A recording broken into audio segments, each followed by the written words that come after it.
รายการต่อไปนี้เป็นรายการทั่วไปสามารถรับชมได้ทุกวัย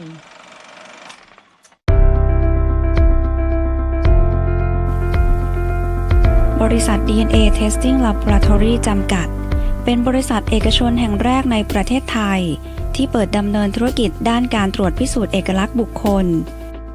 ได้เริ่มก่อตั้งเมื่อวันที่ 3 มิถุนายน พ.ศ. 2554 เป็นต้นมากระบวนการดำเนินงานทุกขั้นตอนอยู่ภายใต้การควบคุมดูแลของผู้เชี่ยวชาญของบริษัทรวมถึงยังมีเครื่องมือเทคโนโลยีที่ทันสมัยในปัจจุบันมาใช้ในการตรวจวิเคราะห์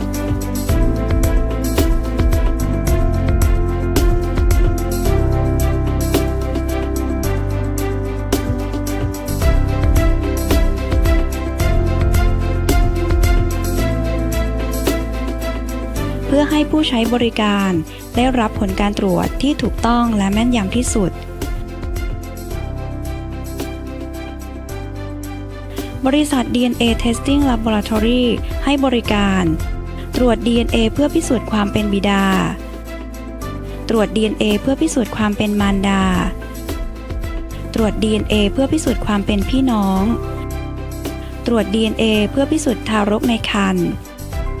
ตรวจ DNA เพื่อพิสูจน์ความเป็นเครือญาติสิ่งที่สามารถใช้ตรวจพิสูจน์ DNA ได้เช่นเซลล์เยื่อบุกระพุ้งแก้มสามารถเก็บได้ตั้งแต่แรกเกิดทำได้ง่ายโดยใช้สวอปถูเบาๆบริเวณกระพุ้งแก้มทั้งสองข้างละประมาณ20วินาทีเส้นผมหรือขนที่มีรากติดมาด้วยแปรงสีฟันที่ใช้มาแล้วไม่ต่ำกว่า2เดือนเลือดหรือคราบเลือดเล็บก้นกรองบุหรี่และอื่นๆลูกค้าที่จะมาใช้บริการของบริษัทกรุณานัดหมายวันเวลาล่วงหน้าอย่างน้อย1วันเพื่อความเป็นส่วนตัวของท่านและเตรียมเอกสารให้พร้อม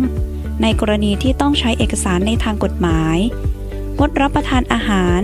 นมสูบบุหรี่รวมถึงเคี้ยวหมากฝรั่งก่อนเข้าเก็บตัวอย่าง30นาที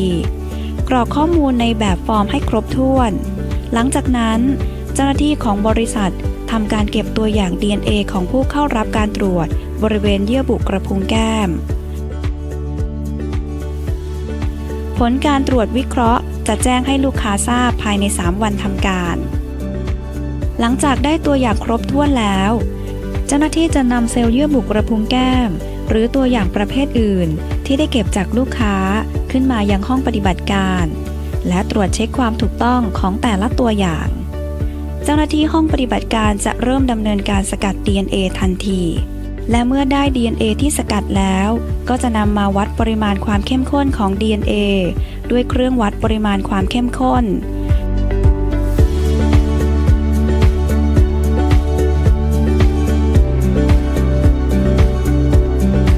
จากนั้นทำการเพิ่มปริมาณ DNA ด้วยเทคนิค PCR เพื่อให้มีปริมาณเพิ่มมากเป็นล้านเท่าในระยะเวลาอันรวดเร็วโดยอาศัยหลักการจำลองตัวของสาย DNA เลียนแบบกระบวนการสังเคราะห์ DNA ในสิ่งมีชีวิตตามธรรมชาติที่มีการสร้างสาย DNA สายใหม่อีก1สายจาก DNA เดิม